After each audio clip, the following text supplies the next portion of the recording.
E ok. Bom, pessoal, mais uma vez, boa noite para vocês. Boa noite. Eu já falei, estejam bem. E infelizmente estamos nessa fase ali de resguardo, mas isso é importante, né? É algo que nós não depende da gente, infelizmente não depende da gente, mas a gente vai se resguardando ali para ver se tudo fica no normal, tá bom? Falando da nossa aula, eu queria, antes de mais, saber se vocês estão acompanhando as aulas que a gente passou lá no YouTube, lá no canal. Sim, eu assisti todas. Eu consegui hoje, que eu descobri que estava no YouTube também. Então, eu não abri ainda. Vocês não acessaram lá nem o AVA, não estão acompanhando lá a partir do AVA, nada? O meu AVA não está funcionando. Eu estou acompanhando. Eu estou no terceiro encontro da unidade 2, né? Aham, isso. Então, é o seguinte, bom, mais uma vez, o que vocês estão vendo aí agora? JC. Agora está só o nosso chat. Não está aparecendo o negócio de novo. Isso. Vamos partilhar aqui, vamos partilhar de novo. E me avisem quando entrar ali. Vamos ver. Quando aparecer a tela, vocês me avisam, tá bom? Apareceu. Está aparecendo o PowerPoint. Beleza. Pessoal, é o seguinte. Vamos à nossa aula, então, de hoje. Vocês lembram? Eu falei bastante lá nas aulas do AVA, que estão lá disponibilizadas no AVA, que a gente conversou bastante sobre o desenvolvimento dos projetos, ok? A primeira fase que eu pedi para vocês desenvolverem, era aquele estudo que vocês tinham que apresentar relacionado com todo o estudo preliminar do projeto que vocês escolheram. Lembram disso? Sim. Alguns de vocês me mandaram, eu vi que o Ronaldo me mandou alguma coisa hoje, uns arquivos hoje, certo? Mandei. Mas na semana passada, hoje eu te respondi o e-mail lá. Isso. Tá, eu vi isso. O Rafael não me mandou nenhum arquivo, não me mandou nada. Não. E eu acho que a Marielle também não me mandou nada. Não. Então, vocês precisam mandar esse documento, porque o que é aquele documento? Aquele documento é o primeiro estudo, né? Por isso chamamos de estudo preliminar. Eu estou aqui até com o caderno. O primeiro encontro, a primeira entrega, pedia o estudo do processo histórico, não é isso? Isso, uma pesquisa. Esse eu fiz. Eu não mandei, mas eu fiz, tá pronto. Eu queria fazer o segundo também para te mandar tudo. São os projetos de referência, né?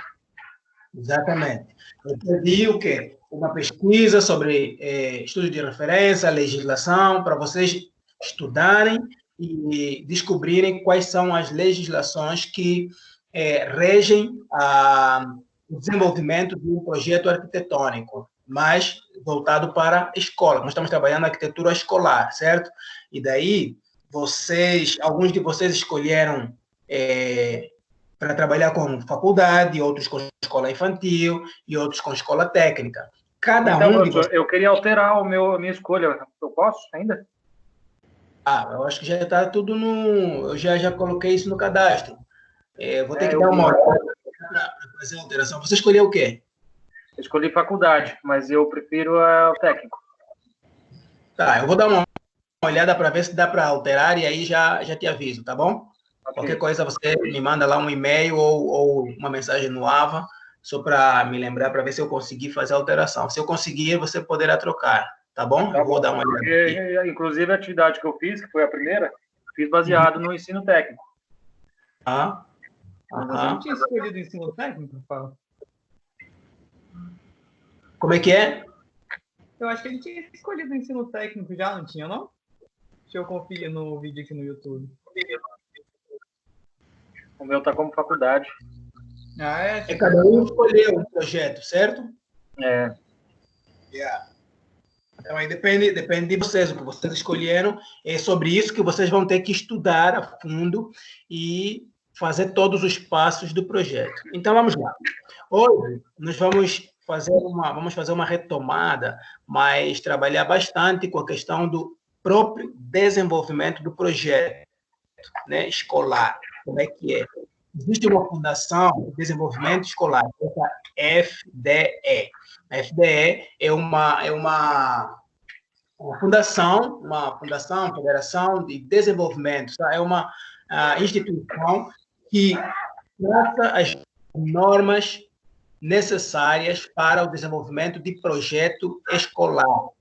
Então, o que vocês têm que fazer, isso está inclusive lá no vosso livro. Quando vocês olharem entrarem lá no aba e acessarem o vosso livro, vocês poderão ler um pouco a respeito dessa FDE, e lá já vos dá alguns parâmetros, algumas diretrizes de como vocês podem desenvolver um projeto escolar.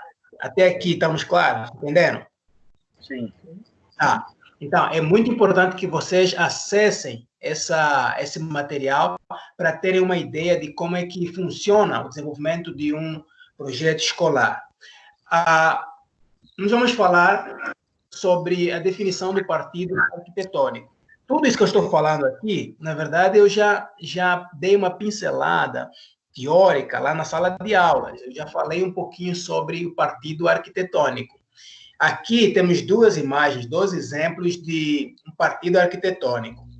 O partido arquitetônico não é o projeto em si, mas ele representa a ideia, representa a medula, representa o cerne, tá, do projeto, representa de onde vem o conceito do projeto. Aqui, por exemplo, nós temos duas imagens. Essa que está no lado esquerdo, aqui, deixa eu até pegar o ponteiro aqui, configuração de legenda, deixa eu mostrar para vocês. Conseguem ver o meu laser, né? Sim. Essa imagem aqui, que o Clube Atlético Paulista foi projetada por Paulo Rocha, o Paulo Mendes da Rocha, já é um pouco antigo esse projeto. Olha, vocês podem ver aqui que tem um desenho que dá para ver. Sim. Esse desenho é um conceito, é uma ideia. Na verdade, e em particular, eu gosto sempre muito mais de ver isso aqui quando vocês fazem projeto. Eu gosto de ver os traços das ideias, dos sonhos que você traz para o projeto. É disso nós tiramos isso na vida prática. Mas isso aqui não é o projeto, isso é a ideia concebida ou pré-concebida para te dar o projeto. A mesma coisa vocês veem aqui no Museu de Arte do Calatrava, né? No Museu de Arte de Calatrava, que ele começa, quando olha o projeto de frente, por exemplo, você não consegue compreender exatamente de onde ele vem, mas quando você olha o partido arquitetônico, você acaba descobrindo qual é o conceito. E aqui nos parece bem que Calatrava começou a trabalhar com uma ave. Vocês sabem que o partido arquitetônico é uma coisa que identifica também o arquiteto. Cada arquiteto acaba se acostumando com algumas formas ou alguns elementos, sejam naturais ou artificiais, que passam a fazer parte do seu repertório e do seu partido arquitetônico. Por exemplo, Oscar Niemeyer era um arquiteto que primava muito por formas puras e principalmente curvas, né? Então, quando você olha o projeto de Oscar Niemeyer, você acaba vendo muita curva nos seus projetos. Ou seja, ele já tinha em sua própria veia uma influência de algum elemento concreto, né? Seja da geometria, seja da natureza, seja um elemento artificial.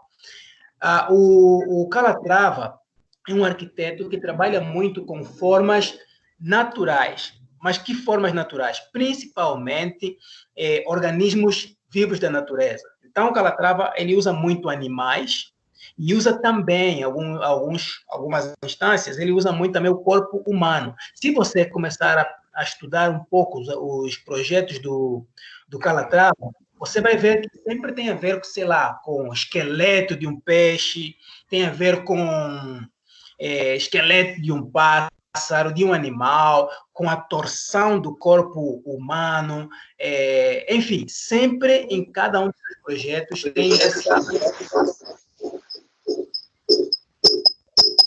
alguém aí pode desligar o microfone, se não for falar?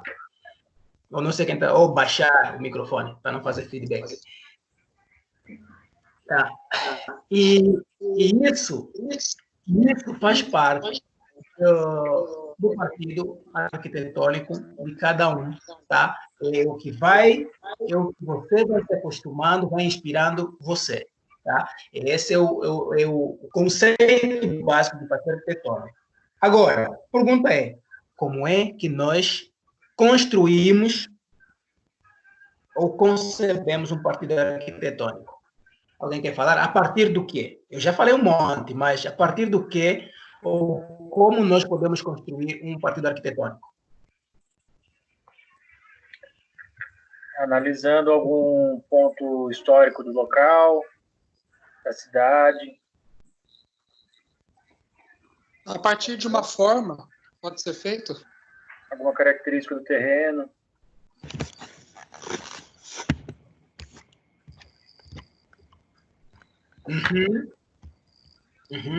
Isso que é a partir de qualquer coisa que te dê um pontapé inicial. Muito bem. Projeto, né? Você vai se inspirar. É coisa que inspire. Ser inspirador. Sim. É isso, tá certo. Então, vocês, quando a gente começa a fazer um projeto, nós temos que ter algum ponto de partida, alguma inspiração. Então, estamos falando certo. Por exemplo, um contexto histórico, cultural, ele pode ser o ponto de partida para a inspiração de um projeto. E essa inspiração é o que nós vamos chamar de partido arquitetônico. Eu depois vou, talvez, mostrar, eu não consegui colocar aqui, mas na próxima aula eu vou colocar aqui um dos projetos que eu fiz para a África, e ele dialoga bastante com a cultura, com os elementos culturais daquela região. Muito interessante o projeto. Eu depois vou passar para vocês, para dar uma olhada, para ver como o que vocês falaram de contexto cultural, ele faz a diferença, ok? Isso é uma coisa importante. Contexto cultural, as características do terreno, tá? Nós podemos olhar para o próprio terreno. Por exemplo, quando Oscar Niemeyer fez aquele museu de arte contemporânea de Niterói, vocês lembram, conhecem? Sim. O Museu do Olho? Do Olho. Não, do Olho não. Do Olho não, do Olho é em Curitiba. Ou não, ou a do... De Niterói é o que é inspirado no disco voador, certo? Exatamente, disco voador. Isso. Em que ele se inspirou? Como? O de Niterói? Não, foi no disco voador, certo? Disco voador, mas ele olhou aquele disco voador, ele não está sozinho no espaço, ele não está ali só por ser um disco voador, coisa parecida, mas ele queria ter uma certa visão e foi inspirado principalmente pelo próprio terreno, pela natureza, pela beleza, ou beleza não, pela natureza do terreno que estava à volta, não é? Que era... isso, porque lá do ponto do museu ele conseguia ver o Corcovado e tal, Pão de Açúcar, né? Exatamente. Né? Valorizar aquela vista do Rio de Janeiro. Exatamente. Aquelas curvas que ele faz daquela rampa que leva para o disco voador e tudo aquilo vai conversando com as próprias curvas sinuosas das montanhas do Rio de Janeiro, aquela beleza geográfica que o Rio de Janeiro tem, ele coloca tudo ali no seu projeto, certo? e da beleza, da cultura, inclusive ele, o Niemeyer diz da beleza da mulher carioca. Então, por isso ele faz essas curvas, essas curvas todas, certo? Então, por isso que eu pedi para que vocês fizessem antes um estudo, né, uma pesquisa histórica sobre uma pesquisa histórica sobre o vosso elemento de projeto. Isso é importante para vocês saberem para que lugar, para que comunidade vocês estão projetando. Né? Porque senão você chega lá, projeta um disco voador numa comunidade que não tem nada a ver, não fala com a cultura, as pessoas do bairro não entendem aquilo, eles não vão conseguir se conectar. As obras arquitetônicas, elas têm que ter o fim de se conectar sempre com a comunidade aonde ela é instalada. Ou seja, toda obra arquitetônica precisa ter uma conversação com o contexto do lugar. Tá? É por isso que o estudo do partido arquitetônico é importante. Nós não copiamos projetos, nós contextualizamos projetos. Nós olhamos para um projeto ou para um modelo, por exemplo, moderno, e nós buscamos contextualizar para as nossas comunidades onde o projeto vai ser implementado. Ok, a segunda pergunta é, então, como é que nós representamos um partido arquitetônico? O partido arquitetônico ele pode ser representado a partir de diagramas, está aqui, ok? Diagramas, croquis e esquemas, ok? Alguma dúvida nisso, de como fazer, de como representar um partido arquitetônico? Não. Tranquilo. Então, você pode usar diagramas, você pode usar croquis e você pode usar esquemas. Eu gosto disso. Eu gosto de esquemas, principalmente, porque é sexy, tá? É muito legal, não é tão rígido, ok? Vamos, então, avançar aqui. Bom, depois de você ter feito o seu partido arquitetônico, vem uma segunda fase do seu projeto, que é o plano de massas. Plano de massas, que mostra vem com o diagrama de setorização e o fluxograma. É tudo o que vocês estão a ver aqui. Esse aqui, por exemplo, esses aqui são edifícios, tá bom? É um edifício único. Vamos supor que essa seja a vossa escola. Você começa depois que faz o seu partido arquitetônico, você precisa definir as áreas as áreas de atividades do seu projeto. Ou seja, o que vai ter no meu projeto. Então, você faz um rascunho, no meu projeto precisa ter tal coisa, tal coisa, tal coisa.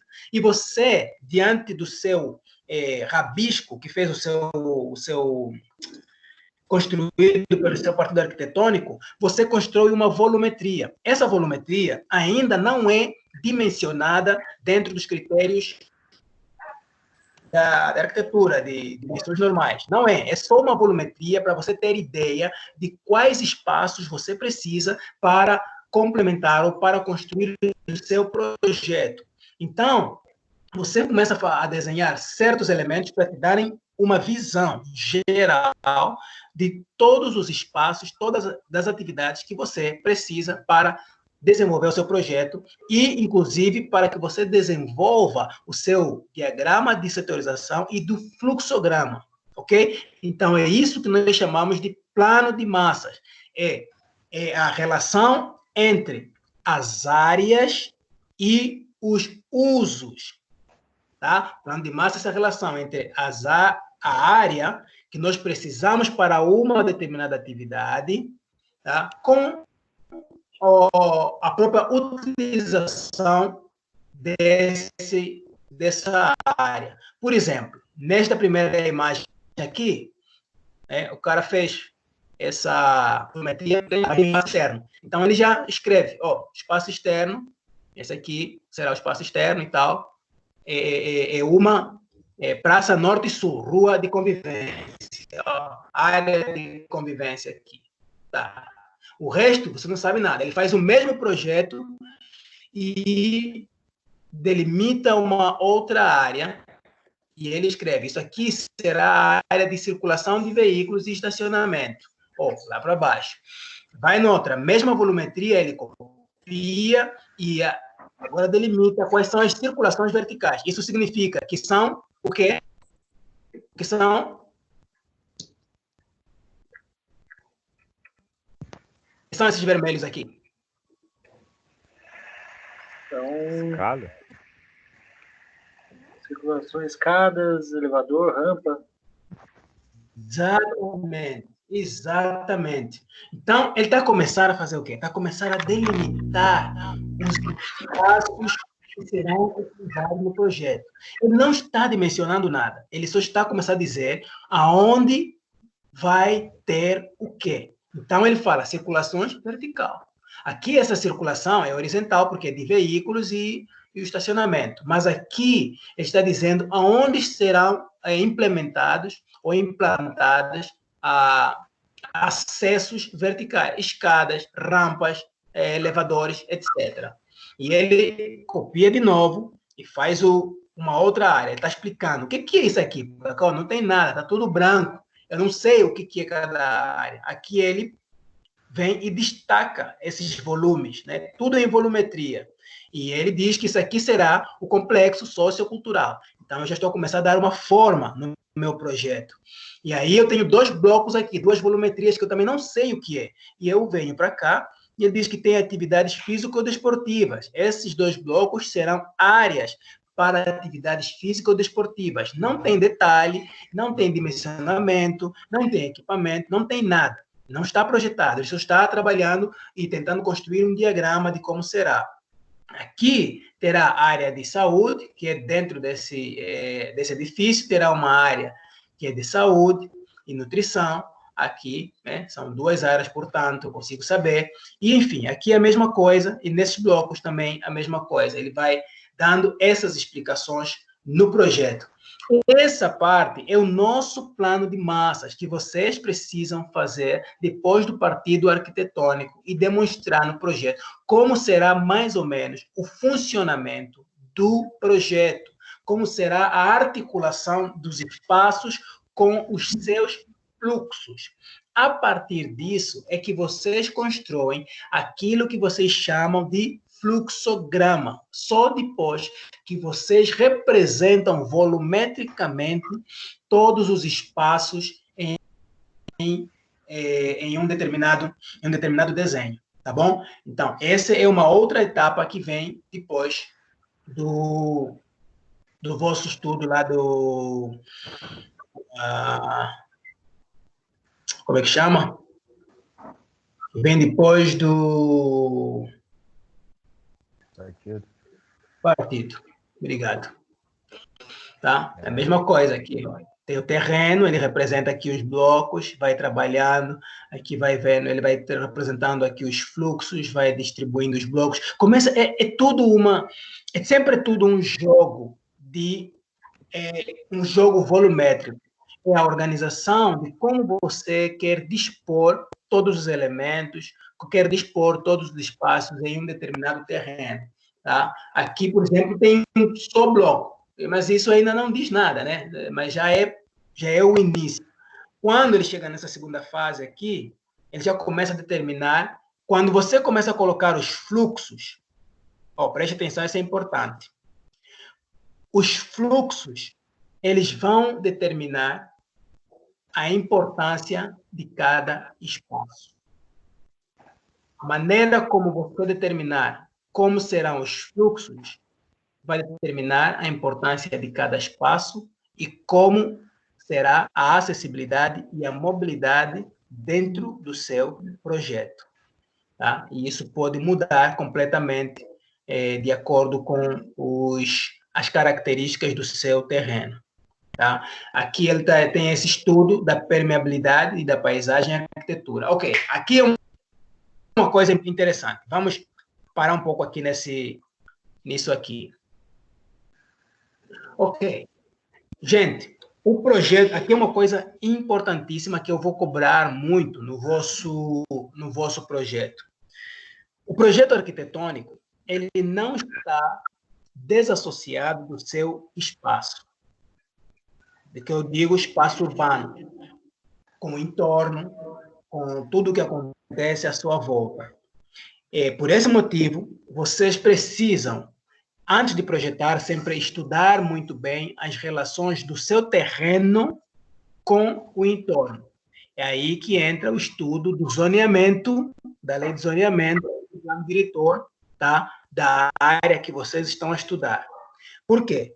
Se vocês fazem um projeto sem considerar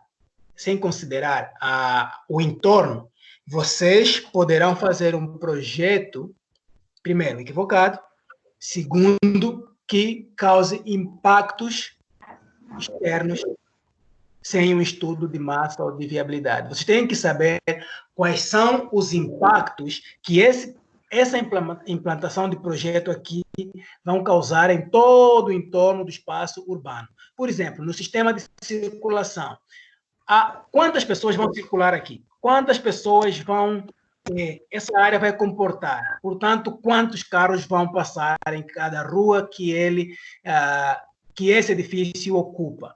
Tudo isso aqui são os impactos conjunturais que vêm junto com o projeto, que você tem que estudar, você tem que saber, porque isso se chama o estudo de vizinhança, de impactos de vizinhança. E qual é o impacto que esse edifício vai causar nessa sua região, seja na área da permeabilidade, seja na área da circulação e mobilidade, seja na área, qualquer área ambiental ou sociocultural. Tudo isso você tem que saber. Colocando esse projeto aqui, isso vai implicar nas seguintes impactos. Tal.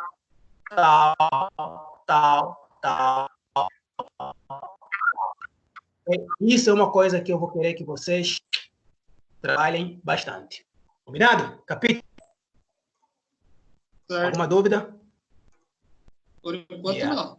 Vamos lá. Definição das áreas e desenho de plantas, de pavimentos terra. Ok. Agora nós temos partido arquitetônico, nós temos o plano de massas, fluxograma, nós temos o estudo de viabilidade e de impacto, né, de entorno. Agora começamos a fazer aquilo que chamamos de anteprojeto. Também falamos nisso. Aqui nessa fase nós começamos a pré-dimensionar. Já podemos começar a trabalhar com as medidas prévias, as medidas preliminares. Da onde vêm essas medidas que você começa agora a colocar naquele bloco, naquela volumetria, né? Você agora vai colocar eles aqui. Começa agora a dimensionar esses espaços, esses blocos, né? Eles têm que ter medidas. Então, você agora vai começar. Você falou que era, sei lá, era a área, uma sala, um refeitório. Agora você precisa saber qual tipo de refeitório ou como deve ser esse refeitório. Essas medidas, elas vêm, primeiro, daquele código que eu acabei de falar ali, daquela fundação, né? No caso da escola, vocês procuram lá nos escritos da fundação e vai vos dar algumas dicas quais as medidas para vocês utilizarem em cada ambiente projetado de uma escola. Né? Vocês encontram em códigos de obras, vocês encontram no Nelfert, né? Aquela Bíblia do arquiteto, vocês encontram em várias legislações, dependendo, municipais, das escolas. Vocês conseguem encontrar. Por que é importante isso? Porque ali vocês vão colocar, por exemplo, um corredor, não é só um corredor. Quando é uma escola, o corredor não tem 1,20 m de largura. O corredor vai ter, sei lá, 2,60, 1,60 para cima, tá? Dependendo de onde for. Como é que vai ser o distanciamento das carteiras, qual é a percentagem de iluminação natural que nós precisamos para cada ambiente. Aqui nessa planta, nós já precisamos começar a respeitar um pouco as regras do desenho e do projeto arquitetônico. Tá? E com todas as informações que nós recolhemos, nós podemos, então, definir essas áreas e desenhar todas as plantas de cada pavimento que nós precisamos, para dar uma ideia daquilo que será, então, projeto executivo, sempre respeitando as medidas de pedido, a iluminação, a ventilação natural, tudo você começa, tudo isso, esses aspectos mais detalhados, você começa a trabalhar aqui na definição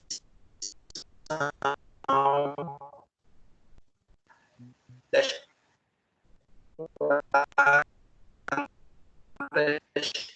básicas que vocês precisam incorporar aos projetos do espaço construído. E esses são os princípios básicos que ele fala. Primeiro, a utilização equitativa. Olha só, essa utilização equitativa e a flexibilidade de utilização, essas aqui estão relacionadas com aquilo que chamamos de acessibilidade. Acessibilidade é a capacidade que se tem para que todo usuário possa ter acesso a um ambiente. Então, aqui nós trabalhamos bastante com as regras de, como é que fala? Regras de acessibilidade para pessoas com necessidades especiais. Por exemplo, você tem que fazer o projeto de uma forma que toda pessoa, todo mundo pode ter acesso.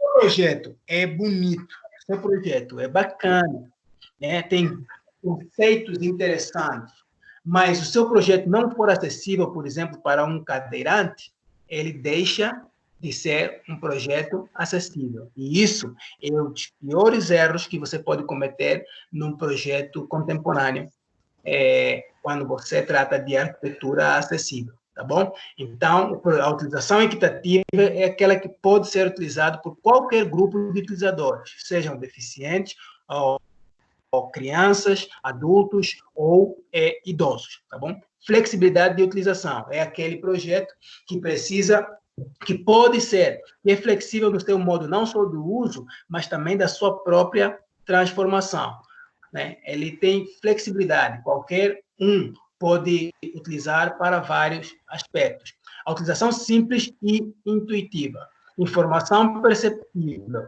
É como nós temos acesso a um ambiente que nos dá todas as informações de sinalização. Por exemplo, você entra em um espaço, tá? Quando você entra em uma escola ou em um hospital, você se depara com, por exemplo, pisos táteis. Lembram disso, né? Sabe o que é isso, né? O piso tátil para os cegos, certo? Sim. Você se depara com placas de informação, você se depara com certos tipos de corrimão bem acessível, tem corrimão com longarinas duplas, por exemplo, tem todo esse tipo, tem as luzes de sinalização, tudo isso são informações que sejam perceptíveis pelo usuário, é o que o seu projeto precisa contemplar. A tolerância ao erro minimiza os riscos e as consequências negativas decorrentes das ações acidentais. Então, o seu projeto precisa muito, muito ser um projeto que tenha menos possibilidades de acidentes. Tá? Então, o que vai determinar isso? Número 1, a utilização do material, o tipo de material que você vai utilizar. Número 2, a observação de todas as regras do projeto e dimensões corretas para um projeto arquitetônico. Número 3, você precisa utilizar sinalização, aqueles pontos que nós vimos anteriores, sinalização adequada para minimizar riscos de acidentes ou ocorrências negativas no seu projeto. Número 6, aqui, esforço físico mínimo. Ok, o que é esforço físico mínimo? Ergonomia? Pode ser ergonomia, mas basicamente, o que é isso aí de ergonomia, mas como? Como representada como?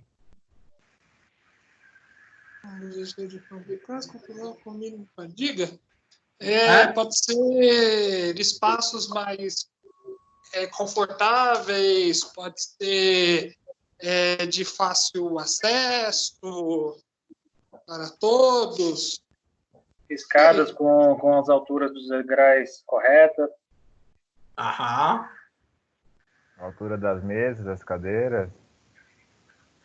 Aham. Isso. Balcão, O tudo tem uma balcão. norma, né, para criar tudo tem a medida certa, né? Tudo tem a medida certa. Como vocês vão Pisos, trabalhar com... Fala, filho. pisos especiais também, com borracha, luz diferente também, por causa da iluminação, Isso. tomada também, tem vários tipos, pode ser feito. Exatamente. Maravilha. Maravilha. É isso. Vocês têm que procurar todo material, toda a estratégia de fazer com que o uso do edifício não acarrete nenhum tipo de esforço ou o mínimo esforço possível daquela pessoa que usa. Como o seu edifício ele é multifuncional, assim, no sentido de que muitas pessoas vão utilizá-lo, não multifuncional no sentido do seu próprio uso, mas no sentido de que será utilizado por crianças, pode ser adultos e vários tipos de idades, você precisa ter essa ergonomia disposta nos elementos todos construtivos do seu projeto, né? Desde do mobiliário, das alturas, das escadas, da rampa. Por exemplo, a percentagem de uma rampa que você for colocar, né? A altura dos espelhos dos degraus da escada, os acessos aos elevadores, ou seja, onde você colocar o elevador, isso vai determinar o tipo de esforço que vai ser feito ou não. Por isso que eu falei aquela hora dos fluxos e dos acessos e mobilidade. Você precisa colocar o seu elevador nos lugares estratégicos próprios para que a circulação seja de menos esforço. Tá? Então, isso tudo vai fazer parte da própria ergonomia, mas principalmente do conforto ambiental do lugar. Tá bom? É isso aí. E, por último, ele fala que nós temos que ver essa dimensão, temos que ter em conta essa dimensão e espaço de abordagem e de utilização. Né? Então, é sempre, isso nós já falamos praticamente, é sempre ver qual é a dimensão adequada para um determinado lugar. Uma sala de aulas tem que ter uma dimensão adequada. Nós lá na nossa unidade tínhamos uma sala onde nós reclamávamos sempre, acho que o Felipe, acho que o Felipe e o Rafael também estiveram lá na sala número 24. Lembram da sala 24, onde tivemos História da Arte? Sim. Isso, a gente uma Um vez fez uma... terrível. Muito eco. Nós fizemos uma discussão daquela sala, certo? Uhum. Tinha, primeiro, pilares, quase que pilares no meio ali, depois tinha um eco muito grande da sala, tinha um desconforto que não é adequado para um projeto educacional, porque para uma sala de aulas, eu preciso ter um ambiente onde possa ser adequado o ensino, né? Um mínimo de conforto possível para o estudante. Então, a altura das janelas, em relação à vista normal de quem passa do outro lado, a iluminação das janelas, o conforto ambiental do interior das salas, tudo isso vai fazer uma grande diferença se aquela sala ou aquele projeto está adequado ou não, se ele tem dimensões adequadas ou não. Então, a dimensão é importante nesse sentido, porque se forem erradas, tipo, for uma altura muito grande em relação à largura, ao comprimento, você já vai ter eco dentro da sala. Você tem que comprimir isso. Então, esse é um outro aspecto, é o sétimo aspecto que nós temos que ter em conta nos princípios do desenho universal, tá? É universal porque esses princípios vão estar em todo lugar, em qualquer projeto que for feito em qualquer lugar, precisamos de observar esses tipos de ideias e esses princípios, ok? E, finalmente, aqui vocês têm os cortes. Me fala então um pouco, qual é a importância dos cortes e como é que nós desenvolvemos eles? Os cortes é para mostrar as áreas molhadas, as escadas, elevadores, com mais detalhamento, não é? Ok, falem mais. Mostrar algum detalhe estrutural também. Detalhe estrutural, muito bem. Porque vocês podem ver aqui, por exemplo, dá para ver por exemplo, falar de detalhe estrutural. O terreno. Aqui você consegue ver o telhado, né? Algum detalhe do telhado aqui. Sim, da estrutura do telhado. Aqui da escada, né? Você consegue ver as alturas do terreno. Você consegue ver as alturas do pé direito, certo? Aqui nos cortes. No mínimo, né? Mas quando a gente faz projeto, é claro que a gente faz muito mais cortes. Mas, assim, quando está fazendo um anteprojeto, que vai ser o vosso caso, que não é tão detalhado, não é um projeto executivo, sempre, e no mínimo, você tem que ter pelo menos 2 cortes, né? 2 cortes, um horizontal, um vertical. E esses cortes precisam, geralmente, é bom que eles passem em uma área fria ou estrutural importante, como elevadores, escadas ou banheiros, para demonstrar a estrutura complexa do edifício, tá? Então, sempre fazemos um corte nessas áreas aqui para demonstrar. São áreas onde tem estruturas mais complexas, ok? Então, professor, qual é o direito mínimo para um prédio público como uma escola? Depende. Nós fizemos, por exemplo, uma escola aqui em São José. Depende, porque você tem um anfiteatro ou sala. Pode estudar. Você tem que tentar fazer a relação da largura dela com o comprimento. Primeira coisa. Por que isso? Porque a altura, ela fala muito por causa da acústica, que eu acabei de falar há pouco tempo. Então, você pode encontrar muitas salas que têm teto rebaixado por causa da acústica, até o forro mesmo, mas com uns 3 ou 4 metros de altura, de pé direito. Tá? Então, isso sempre depende da relação que você tem entre a altura e o comprimento para dar a acústica. Mas uma sala de aula, assim, normalmente, bem basicamente, você tem a partir de 3,5 a 4 de altura, tá? Ou, às vezes, se tiver eco, eles rebaixam. Se tiver eco e a ambientação, eles rebaixam o teto para 3 metros de altura. Normal, tá? Então, sempre tentamos fazer o quê? Fazer uma relação entre o comprimento da sala e a largura dela.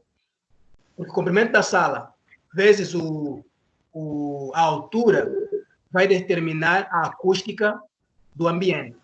Tá? Quanto mais alto for o ambiente, bem alto, não estiver relacionado com o comprimento e a largura, você acaba entendeu? Sim. Rafael? Agora, por exemplo, para o anfiteatro. O anfiteatro, ele muda, né, de altura, porque normalmente nós fazemos as cadeiras inclinadas, tá? Então, ele vai mudar muito.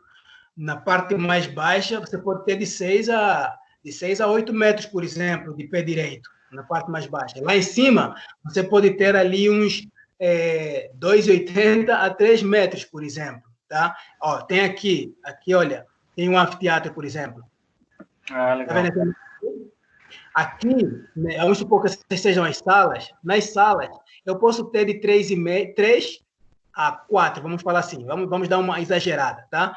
Na sala de aulas, 3 a 4, sempre observando a relação, tá? Do comprimento e largura da sala, isso depende muito. Mas quando eu venho para cá, eu tenho a parte traseira, onde é o último pé direito, né? Aqui atrás, onde está o meu ponteiro, ele tem a mesma altura de todas as outras salas, mas aqui eu já tenho uma altura diferente. O que determina isso é a relação do comprimento com a largura dessa sala toda. Ou seja, são os estudos acústicos que eu vou fazer para me dar essa altura aqui. Tá? E você não precisa, às vezes, se preocupar muito com isso, porque essa estrutura, você trabalha muito, às vezes, com painel que vai dar depois a altura final. Mas na laje, é bom que você tenha a partir de 3,5 para cima de altura, tá? Na laje. Agora, aqui, você pode rebaixar com vários instrumentos, com vários elementos, tá? Acústicos. Pode colocar gesso, pode colocar placa de vidro, qualquer coisa, na manta de lá e tal, para você baixar a altura dele. Isso aí não é um problema, tá? Então, depende muito. E aqui você pode ter, por exemplo, vamos supor, 3, você pode ter 6 metros ou 8 de altura. Tá? Isso é bem normal. Ou mais. Eu tenho uma escola que projetei aqui que tem mais, sei lá, uns 10 metros só de altura, mas numa outra área ele muda. Então, isso é... Lá na cartilha que vocês vão consultar, da FDE, naquela cartilha tem algumas medidas, ok? Tem algumas medidas já delimitadas para esse tipo de projeto escolar. Então, acho que isso vai vos ajudar bastante para vocês terem mais ou menos uma noção do pé direito mais uniformizada, tá bom? Acho que não vai ter problema, não. Alguma pergunta mais nisso? Não. Tranquilo.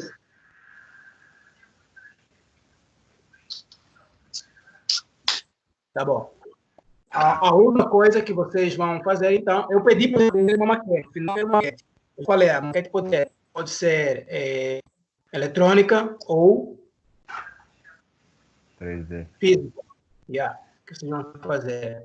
Ali, se for eletrônica, também já me disse como é que tem que ser. Vocês têm que fazer várias vistas, para nós conseguirmos ter várias visões, e aí vocês fazem essa representação, tá bom?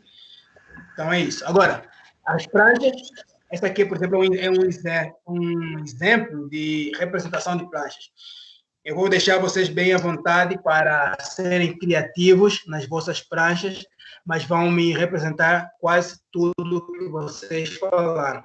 Aqueles que estão a fazer a aula comigo de geometria descritiva, né, essa aqui é um exemplo puro da própria geometria, né? Aqui é uma perspectiva isométrica que nós temos, né?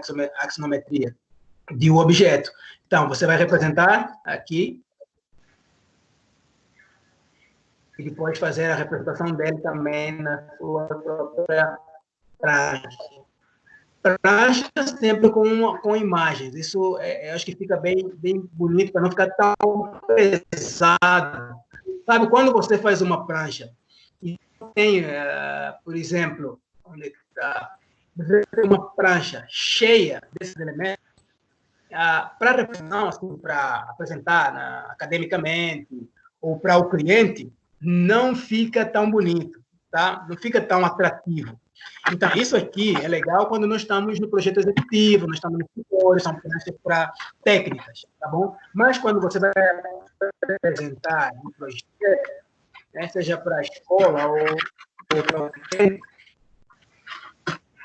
como sempre você relacionar os elementos técnicos com a atividade na sua apresentação, nas suas imagens, até porque isso aqui é um anteprojeto, não é um projeto executivo.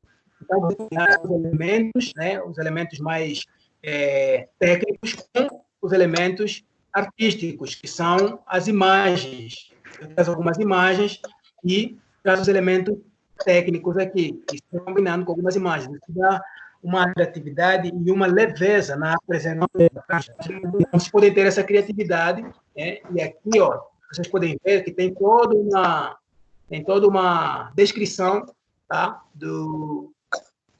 Tem toda uma descrição dos lugares, das áreas que foram delimitadas ali. Isso é importante vocês fazerem para ficar bem claro o projeto e toda a informação tem que estar ali. Porque o foco é que o projeto fale por si mesmo, tá? Não pode faltar informação. Toda informação está bom. Então, é mais ou menos isso. Ok, galera? Ok. Alguma dúvida até aqui? Eu vou voltar lá na câmera para a gente conversar outras coisas. Alguém quer apontar alguma coisa aqui? Não.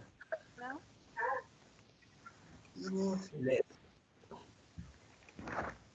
Ok. Vamos lá, então.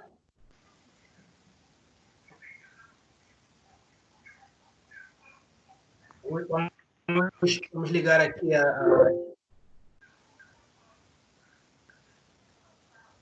Ok, o que vocês estão vendo aí agora?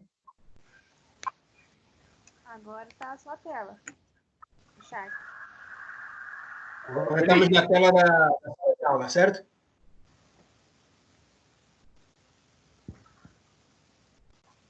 Vamos aqui.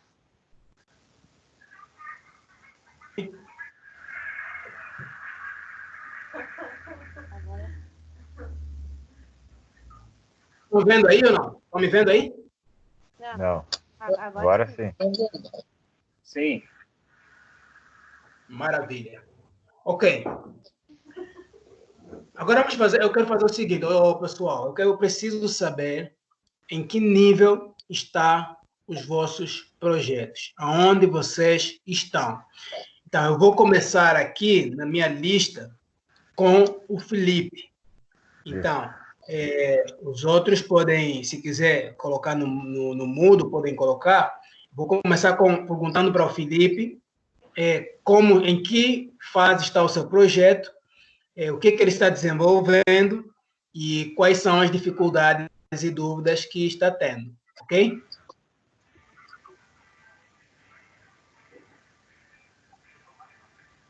Felipe, fala.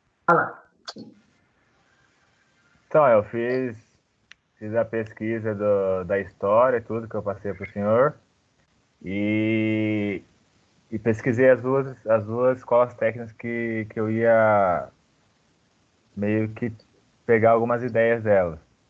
E, por enquanto, eu parei nisso.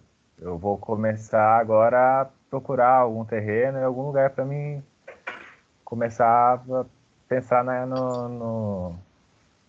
na parte da construção mesmo. O partido eu já tenho, o croquis eu já fiz também. Só preciso pesquisar mais as normas também e o terreno. Ok. Ok. Tá bom. Mirielle? então, eu já tenho ideia de onde vai ser o terreno. Aí eu tô fazendo as pesquisas ainda. Eu estou te ouvindo bem baixo, Mirielle. Você pode repetir, por favor? Então, melhorou? Melhorou um pouquinho. Eu já tenho ideia de onde vai ser o meu projeto, já sei mais ou menos o terreno. Aí agora eu tô fazendo as outras pesquisas ainda. Quais pesquisas você está fazendo agora? Então, eu tô os dois projetos das outras escolas eu já sei, da escola técnica. Eu tô fazendo a primeira pesquisa ainda. Tá. Tá bom. Quem é esse aqui, esse outro que tem só 000? Quem que é? Não, professor. Não. Quem é esse? Eu sou o professor, o Carlos. Renan. Não tem nome? Quem é esse? O cara não coloca nem o nome Quem dele. é? Você viu? E aí, professor? Será que é um espião? Quem é esse? Deve ser um Quem é esse espião cara aqui que não tem nome? anônimo. Quem é esse cara que não tem nome? É intruso. Ô, professor. Fala, filho, quem é você?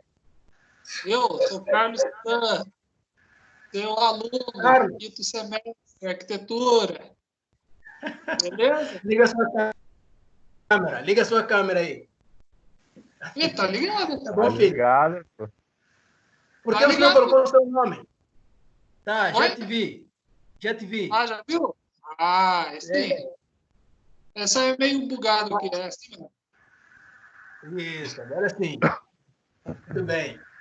Me fala em que fase do seu projeto você está, antes de fazer um exercício agora. A gente ficou meio parado aí, né? Mas tive alguns problemas aí no computador, um pouquinho no celular também. Só que a gente vai levando, né? Mas mesmo assim, na parte do projeto, eu fiz a parte dos croquis, das pesquisas, só não consegui entregar para o senhor ainda. Não sei se dá. Dá para entregar ainda no seu e-mail? Como que vai ser? Tá, já respondo isso depois do Rafael falar. Depois que o Rafael falar, eu vou responder de uma vez e eu vou dar o início daqui a pouco. Rafael, fala aí, filho. Como tá as coisas? Sim, então, como eu disse, a princípio eu tinha escolhido o tema faculdade, mas eu alterei para técnico e fiz a pesquisa em cima do ensino técnico. Cheguei a fazer a primeira pesquisa sobre o processo histórico, desenvolvimento escolar, normas, legislações. Dei uma pincelada também nos projetos de referência. Já tenho um partido, tenho um local, porém eu estou com dúvidas sobre tipos de metodologias. O que seria tipos de metodologias? Seria quais são os cursos que eu vou abrigar na minha escola, no meu prédio? É isso? Okay. Além de saber quais são os cursos, é importante você saber qual é o tipo de método de ensino que a escola vai utilizar. Tá? O método de ensino, lembra que na sala de aula eu tinha falado sobre, como é que é o nome? Eu falei de 3 metodologias de ensino. Tá? Está lá na primeira aula. Deixa eu tentar lembrar. São 7, eu acho. Então... Fala aí. Acho que tem 7 tipos de metodologia, não são isso? Você falou, acho que foi Piaget, Diagose, Montessori. Isso, é esse mesmo. Eu falei dessas 3 metodologias. Então mas essas metodologias fazem parte do ensino infantil, não é isso? Do ensino infantil, mas você precisa saber se no seu caso tem também quais são porque são metodologias universais. No seu caso, qual é que se aplica, entendeu? Essas são as que vimos do infantil. Aí agora eu preciso saber, no seu caso, se tem alguma metodologia que se aplica, vamos supor, para um ensino técnico. Um Senai, por exemplo, algo mais profissionalizante e tal, mais mão na massa. É isso, tal. Tudo isso tem uma teoria por trás. Tem uma teoria de uma metodologia que fala, olha, para esse tipo de ensino, é importante que o aluno esteja integralmente na escola e use tal tipo de espaço. Os ambientes têm que ser de uma certa forma, porque isso permite um aprendizado integral, tal. Eu não quero explicar tudo para você, porque quero que você vai buscar isso para mim, tá? Tá lá naquele... Eu falei um pouco na aula, mas quero que você defina isso. Você olha e fala assim, olha, de acordo com essa escola aqui, ou com essa metodologia, eu estou projetando, tá, esse edifício desta forma, porque, segundo fulano de tal, ele diz que esse tipo de aprendizado, ou esse tipo de relações no aprendizado, facilitam tal coisa assim. É isso que eu quero despertar em você, esse tipo de curiosidade, de pesquisar e buscar o porquê de você estar fazendo o seu edifício do jeito que está fazendo, tá? Se você fizer um edifício onde as cadeiras são todas assim, em volta, em círculo, né? Todo mundo senta em círculo e depois tem um professor que fica lá e tal. Aí você vai ter que explicar, olha, eu fiz assim porque a metodologia de ensino, segundo o fulano tal, Piaget, não sei o que, ele diz que dessa forma aprende-se melhor e tal. Entendeu? Então, tenta pesquisar isso, metodologias de ensino, que são aquelas que eu falei. Mas está lá no vosso livro, você nem precisa ir longe, está tudo lá e tal, só não quero falar, mas está tudo lá. Em relação ao ensino técnico, não tem no livro, não. Então, o que você faz, você utiliza a metodologia que você vai encontrar nas referências. Por exemplo, estuda como é que é feito lá as escolas técnicas de tal lugar. E você tira de lá. Entendeu? Certo. Simples. Yeah. Outra dúvida, Rafael? Bom, a princípio é só.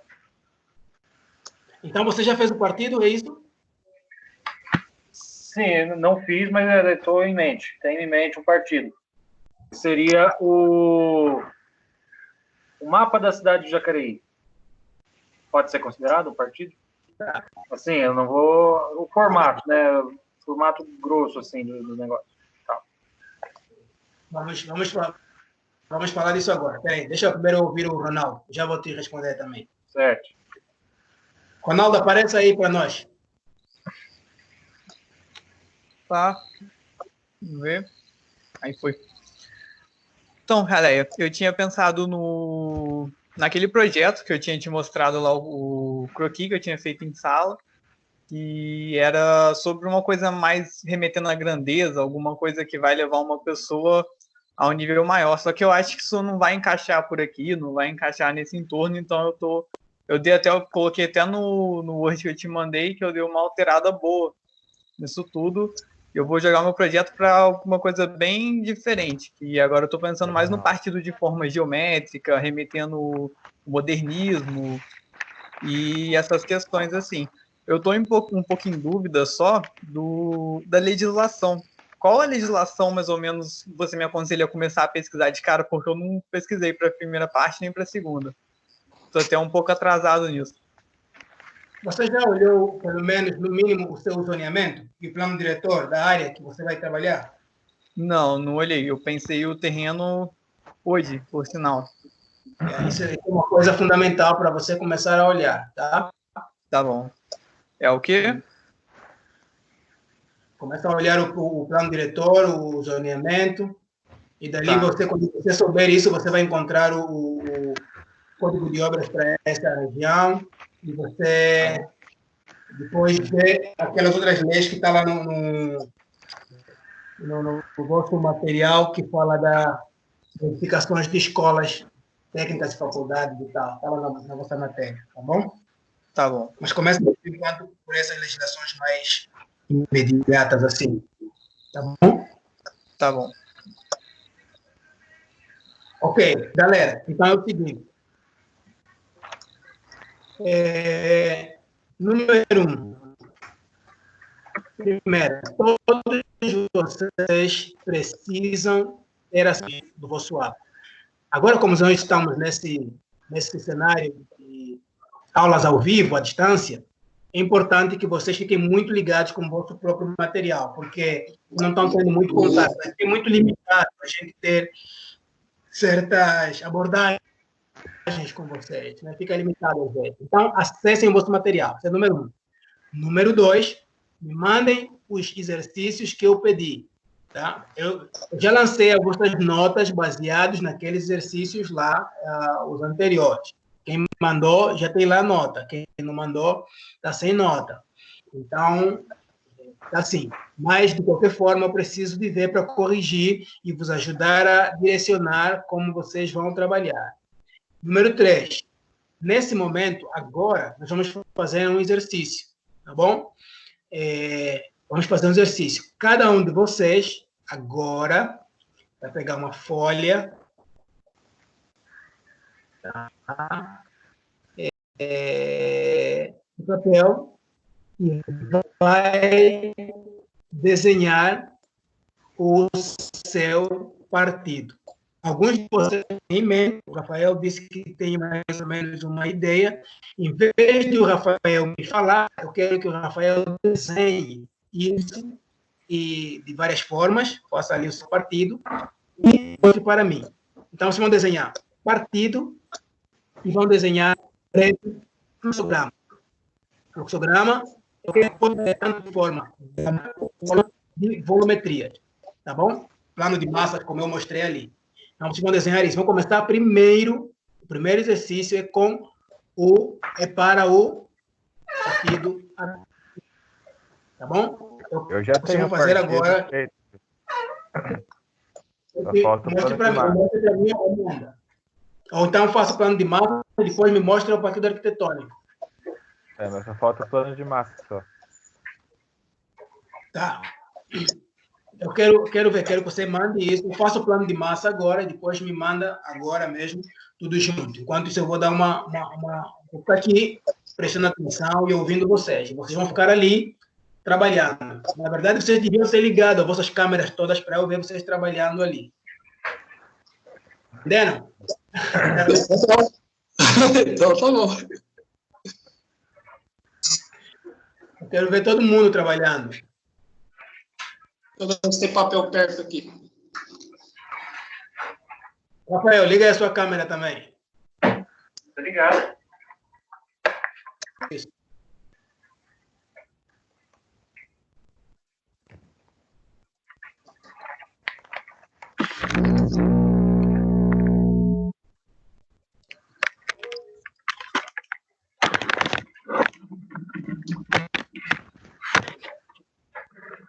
Miriel, você está trabalhando aí?